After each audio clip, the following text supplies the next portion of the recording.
Another one, wait, another one. Another one entering. Where is it? Dan. Okay, Dan in. Hello, I am Christopher Wilkinson, and I am the translator of the Vajrasattva Mahatantra. And I am reading this out loud. And here we are on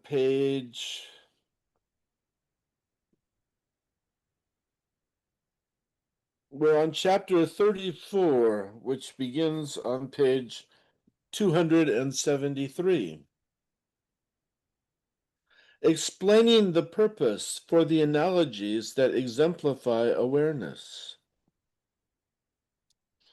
Then again, the community that was an audience of self-evident awareness addressed the holy Sattva Vajra with these words: O Lord of the three wheels of playfulness, you bring forth the things that we desire. You are astounding. Your body, speech, and mind are excellent. O Protector, my question to you is, how is it with our wealth of precious things? From the primordial we have been one within our hearts. So what are the Upadesha instructions of our Guru? What are the intentional requisites for investigating him? The true nature of our hearts is beyond any analogy. So how do we use analogies to exemplify things? In our true natures we have no hope or fear. So why do we fall into misfortune? Please explain these things to us. So did he address him. Then Sattvavajra spoke with these words: O great gathering, now listen. Our self-originating sentience is most precious. All our virtues, with none excepted, are spontaneously realized in a heart that is beyond causes and conditions. We say that our own minds are our only wealth that is precious. It is like a crack in a precious Z-stone that is stolen. It is due to the specific qualities of our fortune and our interest that we use many kinds of uninterrupted strength to succeed. This is a virtue of our self-evident awareness. This is pervasively present in each and every one of the 6 families, as if it was a flavor. But those who do not understand seem to be following the trails of forms. Those who lack the fortune that is in the true nature of our 3 abodes do not possess the magic word. Their sorrows ripen into being the essence of samsara. In our effort to teach this, we depend in our hearts on a holy guru who is a master and who is endowed with all the virtues of the Aro lineage. Someone may be working on some objective as he battles for eons, for he lacks the true nature of the holy ones, while blind men will give up their royal positions in their efforts to be liberated from horrible families, yet they will not succeed. An unmistaken investigation of mean gurus and truly holy ones is extremely dear. When we depend on someone who is not holy, we are like those who are led down a variety of roads by a blind man. We will fall down, and we will be lost to the family of the free. Our self-originating hearts are meaningful to us all. We do not show any position or preference, but we are being led by the words of someone who is mean. This is why our exemplifications use the way of analogies to teach. As for the true nature of the bodhicitta, itself evidently lacks any position or preference. Hopes, worries, and fears are not present in a yogin whose understanding is not contrived, but due to the coarse coverings and the obstructions from their cravings. People who do not understand and are delusional are like those who are deluded when water meets a precious jewel, or when a fruit is in with a rope. They use their cravings for things they have not acquired to practice in reversion. Then they fall down. That is what he said. From the great Tantra that is equal to the end of the sky, this is chapter 34, explaining the purpose for the analogies that exemplify awareness.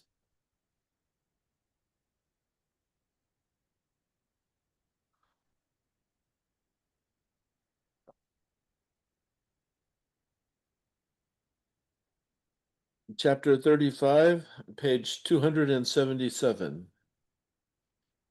Melting into the sky by using a method for what we must know to put things into order.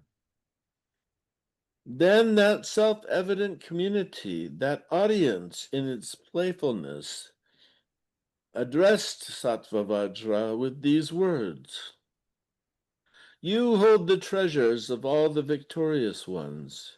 Your body is a blazing wheel of secrets. Our friendly protector is spontaneously realized and has no work or quest. O protector, my question to you is, what is a visualization for a true guru? By which methods will he be understood? What is the measure of the time for giving him a presentation of our request? Where do the faults and virtues of not having one come from? O protector, please explain this to me. So did he address him. Then, by the blessings that are the true nature of all the Tathagatas, Sattva gave instruction with these words: O hosts who have gathered, now listen. Vajradhara holds the treasure that is the contemplation of all the victorious ones of the three times. He cares about the welfare of us all, with no one excepted. He sees. He is a master who perfects every purpose that we wish for. Those who constantly use their thinking to visualize a guru who is endowed with all good qualities are giving their karma, their emotional problems, their views, and the obstructions to the things that they must know, however many there may be, to their precious guru. They see, and the darkness is removed. They quickly gain vision and are fully covered. Those who brilliantly study about the ending of our eon, and who do all of the preliminary work for the great and vast welfare of a waterfall of monks, with their attitude that their parents, children, slaves, relatives, jewels, and lands are a boat. They will work to please you with their bodies, lives, wives, and the seven precious things. At the moment that they enter into the Upadesha instructions of the heart, we must do the rituals of cleansing in a great vastness. First, we sit on top of a beautiful and soft throne that has the 8 doors. Make a mandala out of the 7 precious things. Offer up 9, 7, or 5 flowers that are of fragments of jewels. Then please the Vajras of the community and the community of the Dakinis. Then make a jeweled encasement. Offer the flowers of your body to your body and your mind respectfully. Then you must present your request. This guru, who is a Buddha, must also abandon any mean attitudes of craving and attachment. He will think about compassion and give a gift. He will do the samaya and the ritual for imparting the empowerment. Then he will turn back any common cravings. His own cravings will be clear to him. So for the blessings from being encased within the Aro lineage, at first he uses a drop from a ladle to turn back his craving for an eternal world. We use the core of our experience and our uncleanliness to turn back the conceptions of those who have cravings and attachments. We use the Upadesha instructions on the absence of any heart essence to work on the rituals for turning back appearances. In this way, those who have knowledge of the view will let out their breath into a space that is empty. We lose all our conceptions about ourselves and others. We do a jhana meditation that is free from all complications. We are full with the self-evident mudra that cuts through our ordinary cravings. Our minds are like bubbles of water. They must be stamped by the mudra of our wisdom. As it is in the rituals for cleansing jewels, our true mudra has been self-evident from the primordial. This is like an imaginary meeting with the king of the four continents. This does not come from anyone else. It is truly self-evident. In the inner crevasse of blazing jewels, the heart of the lotus has 4 kisses. Our circle is ornamented by a kshum and a bam. We methodically associate the conditions of our 3 pathways. It is like the sun when it strikes us to the core. Whatever we do at the core of the circle will come to arise as a sign for our circle. In our vision of wisdom, we ignore our own spirits.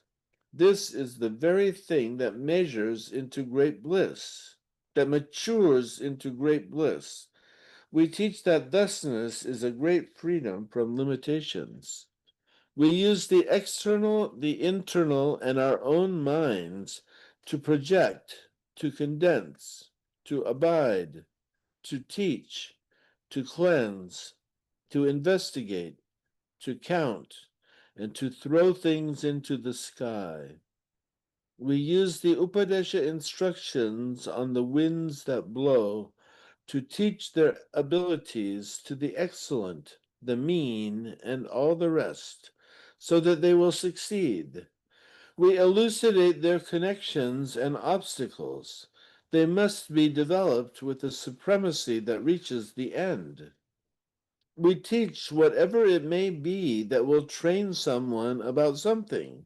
So when someone comes for this knowledge, his intellect will be methodically transformed into a joyous delight in the infinite palaces of all the Buddhas. Once he has completed the measure of the retreat for those who are able, it is like when an grows, the moon grows. When the pa actually grows, our thusness is a condition of the ra. Our ordinary cravings are illuminated by the sa. By the joining of the za, hum, bam, ho, there arise signs in our projection and condensation. We bring our visions together, stage by stage. This is not the actual occasion for the exhaustion of our projects, for we know that our condensation is substantial. By the whom we are filled with a pervasive ah. When it appears that all of our visions have been transformed, we change our color and we do not show it. Then we must abide in an unstructured We do not conceptualize the totality of our great bliss. This is the nirvana of an emptiness that is not still. We use the power of our non-contrivance to engage. We support a supernatural cognition that has no position or preference. We must do a ceremony for radiating motion. Our knowledge is mixed into the dominion of the sky with a river that is free from disturbance. We engage. Everything is in an uncontrived heart. There is no samsara or nirvana.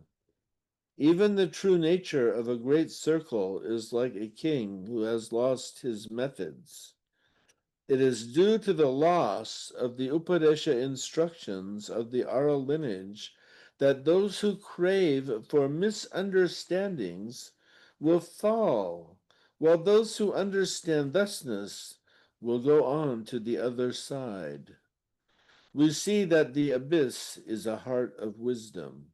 Our sorrows are present within a great bliss. That is what he said.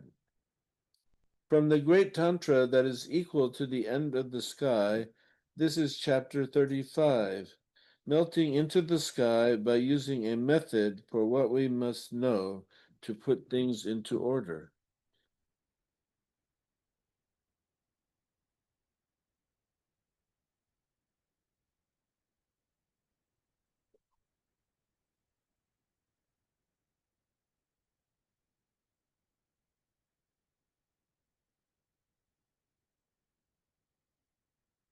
Chapter 36, we're on page 283.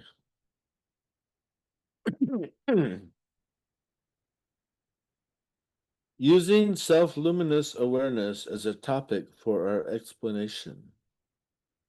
Then again, the audience of self-evident awareness addressed Sattva Vajra with these words: O Lord of Secrets, just as all the victorious ones elucidate the heart that is enlightened, you impart the empowerment into the word that is a treasury of secrets. O Protector, my question to you is, how are we to view the non-dual as being one? How can we be free from demarcated conventionalities? What is it that is called the resolve of our awareness? Please explain this to me well. So did he address him. Then that holy Sattvavajra gave instruction with these words: O great host who has gathered, now listen. In the true nature of a heart that is enlightened, there are no dharmas that do not cooperate or are antagonistic. What is self-evident to us is that there is no difference. In the wheel of our self-evident awareness, any differences at all may appear from out of the forms that are the essence of the perfection of us all. Non-dual awareness is present in the one. Our true natures have been described as being truly non-dual. Everyone is actually a heart that has arisen by itself. Our playfulness is uncorrupt and spontaneously realized. As things are, we are inseparable in our purpose. But we use the Upadesha instructions for our methods and our lineage to teach people who are suitable recipients the logic of a directly perceived awareness. We shine within an essence that has no position or preferences. Our hearts shine in the space of our awareness. Our understandings are not dualistic. Each and every dharma, however many there may be, shines by itself when we cut through our hopes and fears. All our memories, understandings, visions, and reputations, with no exceptions, shine within the oceanic branches of our samadhi. We are like visions of a playful ornaments in the sky. We absolutely do not have any hopes or fears, any positions or preferences. Our immersion is non-dual. We are all actually hearts that are perfect. All dharmas rise up by themselves into their essence. With no exceptions, we are spread out through the space of our wisdom. Everything is actually a wisdom that goes on to the end. Substantial things shine within our circle. We do not expand or contract. We have no position or preference. The ocean of our wisdom never reaches any ending. From the primordial, each and everything, however many there may be, has been gathered into the essence of our circle. All of the dharmas, the varieties of which we count, which include the external and internal, cause and result, what we take in and what we hold on to, our attachments to conclusions, and our questing and practicing, have a non-dual true nature that is our essential understanding, our immersion, and our going on to the end. As for our outside and inside abodes, however many there may be, which are ordinary for us personally, however many we may be, our six generative forces are determined to be goddesses. Whatever we may perfect within a single substance is in an effort to turn back our ordinary cravings. We use the true natures of the six mandalas to teach about the experience of our own minds being unborn. This is actually a great bliss. This is beyond being the object of any outer or inner signs, or any reference to causes and results for our own spirits. In our hearts, the purpose of which is to be level, we are beyond being the objects of any demarcated hopes or fears. In bad times, during the corruption of our karma, those who crave for the resolve of the word, and those who conceptualize the meanings of the signs, will use signs to transform their five kinds of desire. In their craving for happiness, they will throw off the meaning of the uncontrived ancient ones.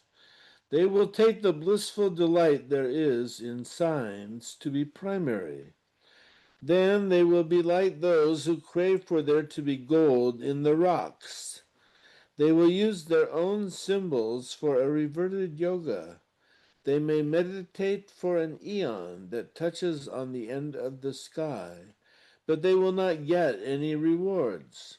They will lose the meaning of great happiness. Those who have a craving that has no beginning, dwellers on what is written, however many they may be, who are ordinary or extraordinary in their temporary objectives, are perfected in the one.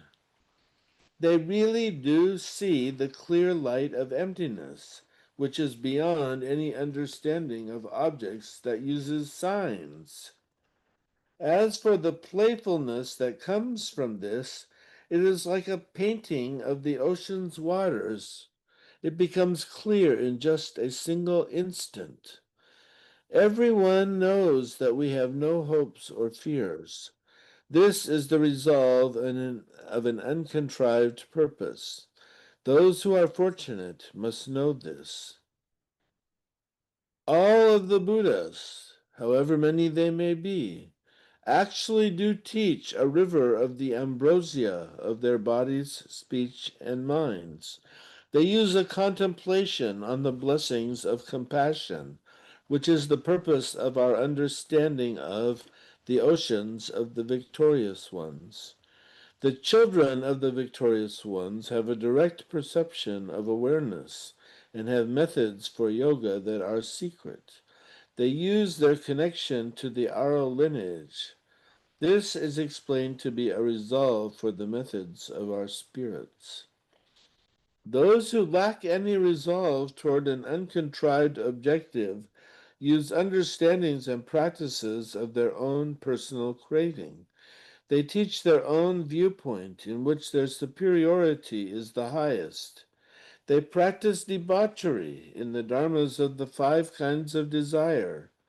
They will all observe objectives that are reverted. Then they will fall upon the Vajra needle. That is what he said. From the great Tantra that is equal to the end of the sky, this is chapter 36, using self-luminous awareness as a topic for our explanation.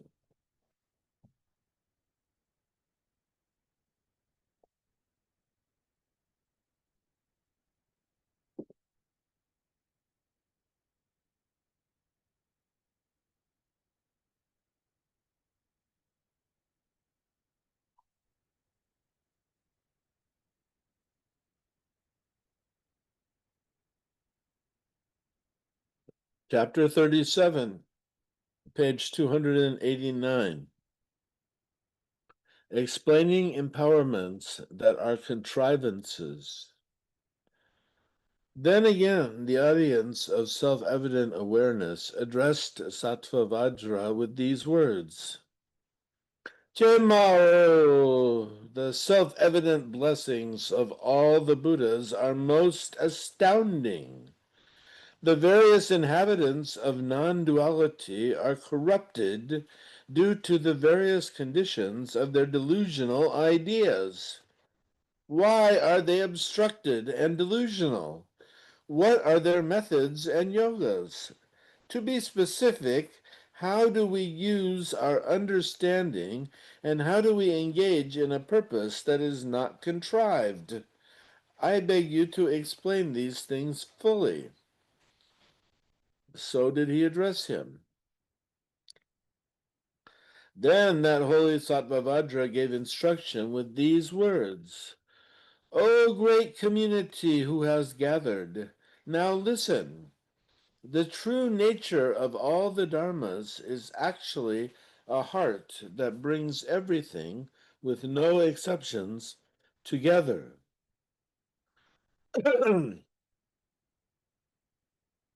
The one is actually the true nature of us all, so there is nothing remaining. We are completely perfect.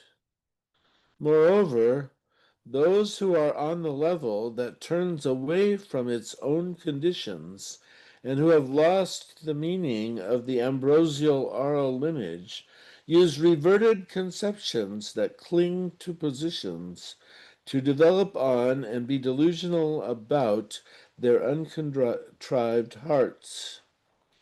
With their pride in their reverted views and practices, they will be like blind men going out onto a road. For 110 millions of eons, they will not meet up with the thing that they desire. When we lack what it means to have an uncontrived understanding, we will not understand the uncontrived with our ordinary ideas, practices, jhana meditations, or our gods and our blissful samadhis. We will fall into the reality that is samsara. We are like the waves of water that intermingle. We actually arise as we do due to conditions. The many things resemble the true nature of water. The meaning of our contrivance is also like that. The many kinds of dhyana meditation in the vehicles that include our worldly reversions use their own private ways to work on their immersions, but they teach that their awareness has no position or preference. Through this, they touch on the end of the sky. They truly become clear light. They truly become clear.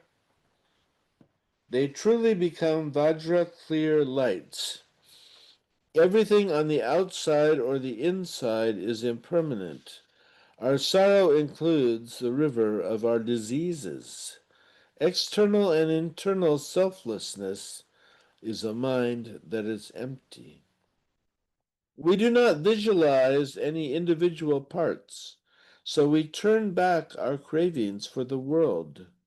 In a single moment, the mean work to unite on a pathway that is noble, using the austerities of gradual cessation, which use yoga, the analysis of life and wind, and meditations that visualize a true self. They turn away from their clinging to stable thinking. Their actual teaching is an effort to abandon craving. The wheels of the world have no beginning or end. This actually comes from dependencies and connections. The wheel of the three stages is heartless. Events, ideas, and ignorance stop. We work to actualize the emptiness of our cessation. Once we use our conditions to immerse ourselves in an understanding of what is outside and what is inside, we will exhaust our outflows and we will realize miracles. Each and everything, external or internal, with no exceptions, is actually a special quality that enables us to be totally perfect. It is a sky that has no partition. We truly investigate what is external, internal, and in between. We use our realization of the yoga of the sky, and we use a pathway of immersion into views and practices to hunt. For some, the self-evident true nature of our awareness is invisible. They have no conceptions. They believe that the experience of the purity that comes from exhausting the applications of our intellects is our heart. For some, our illusions are like echoes. It is due to the true nature of the immersion of our three doors that everything, with no exceptions, is just like that. Our reward is that wisdom shines through our illusions. Once we have cut through the limitations of truths and lies, our awareness will not abide where there are no complications. What it means when nothing whatever will last is that the unborn has a true nature that is empty. In our effort to transform the three ordinary doorways, our bodies, speech, and minds are a mandala for the three families. A Vajra works to overcome what is ordinary. A Tathagata benefits himself and others. The excellence of a lotus is that it has glory and it has no problems. With no exceptions, through our immersion into the three families, we will attain the reward of our desire that goes on to the end.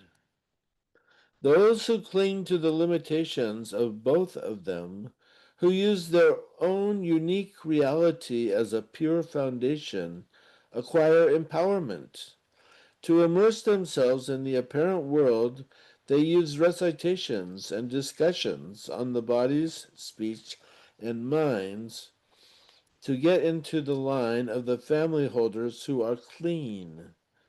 It will not be those who cling to their hopes and fears who are covered over by a river of strife and by the failures of some Vajradhara.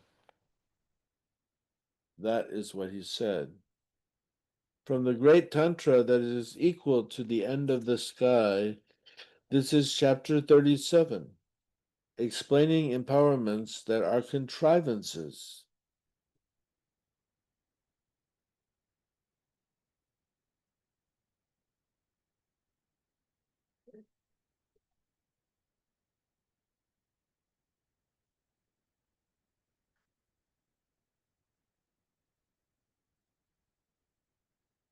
chapter 38, page 295. Explaining that our perfect store is a single root. Then again, the community that was an audience of self-luminous awareness addressed the holy Sattva Vajra with these words: O Master of the self-originating and perfect store of all the victorious ones of the three times, the playfulness of our own luminosity is clear to us.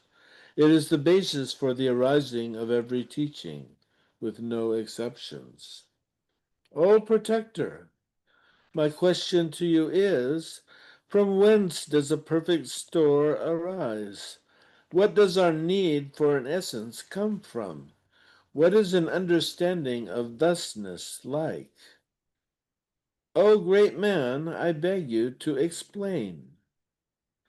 Then Sattva gave instruction with these words: Our self-originating wisdom is the bodhicitta. Our perfect stores, however many they may be, and the totality of our bodies, speech, minds, our fields and domains, and our deeds that are great, are a wish-fulfilling jewel of total perfection. It is a wealth of jewels that does not shrink or grow. All the vehicles that we teach, with no exceptions, are actually the heart that is the basis for the arising of all things. The self-originating heart is a transmission of emptiness. It is like a branch that has no roots. It is the essence of us all, with no one excluded. If we use the logic of scripture and reason to understand this, the heart of us all, we will put all of our perfect stores into order under a single awareness. This is actually a heart that has no base or root. Our happiness is actually an uncontrived playfulness. Our essence is actually a self-originating compassion. The three bodies are a perfect store. Our essence is actually a self-originating wisdom. The appearance of the things we desire has no substance. The place, the teacher, the audience, the time, the compiler, and the true nature of the teaching. We separate the three bodies into individuals, and we use the specific qualities of their size to separate them according to their own individuality. So there appear to be stages to their vehicles. These too are a perfect store. The infinity that is the dominion of the sky is full of perfect stores. A self-originating heart has no beginning or end. It is actually the true nature of all the Buddhas. In their efforts to generate joy in their disciples, where there is no beginning or end of time, they abide in what is truly a perfect store. Their disciples, due to the specific qualities of their karma, may appear to be on any of the stages, but they abide there as if they were ornaments in the sky. These things, like the specific qualities of our senses, the strength of self-originating blessings, the specific qualities of senses that are brilliant or average, the methods for investigating and strengthening our disciples, and the self-evidence of our self-originating playfulness are in an effort to teach the specific qualities of being open. We fulfill the wishes of our disciples, who are as infinite as the sky in the 10 directions, and in our effort to teach them about self-originating greatness, we are like the beautiful flowers in all the fields and domains of the victorious ones that are not confused. The virtues of our self-originating greatness are evident. We are actually kings of self-originating awareness. Something that appears to someone is actually that. As for methods for our disciples, they are infinite. They are taught to for the sake of the living beings who are mean. All of these things are actually our own hearts. The best teachings are on a heart of playfulness that is equal to the end of the sky. It is the body, speech, and mind of all the Buddhas. For those who enter into this very teaching, Vajradhara will genuinely appear as a real Buddha in the realms of the worlds, in the sky with its 10 directions, in numbers that truly transcend the enumeration of the atoms. Then he will work to enter into the hearts of the fortunate. At that moment, the audience, however many there may be, will all engage in their own thinking. He will actually teach them about the inconceivable times of our own hearts, the past, the present, and what is yet to come. They will use logic to understand. The moment they cut through their practices of hopes and fears, they will go to a place that has no beginning or ending. It is a self-originating heart that has totally rejected both the substantial and the insubstantial. It is an objective that is secret. Awareness that is free from any position is an abode of understanding. The great middle way that is meaningful has no end or middle. We use our understanding of this uncontrived place to go on. Fortunate yogins will employ their understanding of the specific qualities of the vehicles, however many there may be, so that in a single instant of great knowledge they will be masters who have brought the dharmas into one taste. Their senses will have strength and ability. We teach that all the movements of their memories and understandings, however many there may be, are from a heart that has no outflows. The Tantra that is equal to the end of the sky is actually the heart of our own self-originating understanding. It is a transmission of the secrets of all the Buddhas. Its magical words are the lineage of the Vajra lamb. It is the kiss of a secret awareness. Our outer views and inner views are joined within our minds. This is explained to be the full store of our roots. That is what he said. From the great Tantra that is equal to the end of the sky, this is chapter 38, explaining that our perfect store is a single root.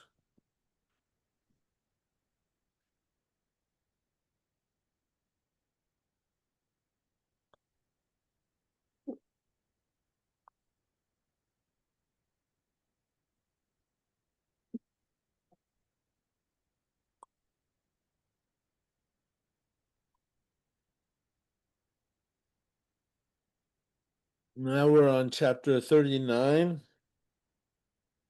page 301. A genuine explanation of our self-luminous bodies, speech, and minds. Then again, the community that was an audience of self-evident playfulness addressed the holy Sattva Vajra with these words: "You are a true master of your body, speech, and mind. We have gathered for the sake of our self-originating hearts. This is a supreme vision of self-evident light.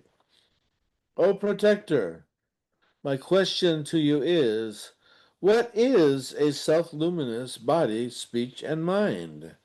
What will make this clear? How will there be stages to our differences?" So did he address him. Then Sattva gave instruction with these words: no one transfers or changes from this self-evident wheel into some self-evident heart. Everyone that we praise and blame for their presence lives for the purpose of a single awareness. This heart perfects all things with no exceptions.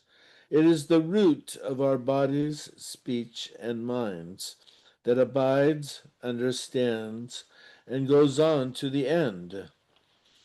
All of the visions that we count, however many they may be, which include shapes, colors, sizes, how everyone is living, that which transcends the world and that does not transcend it, positions and preferences arise as embodiments of the heart of our enlightenment.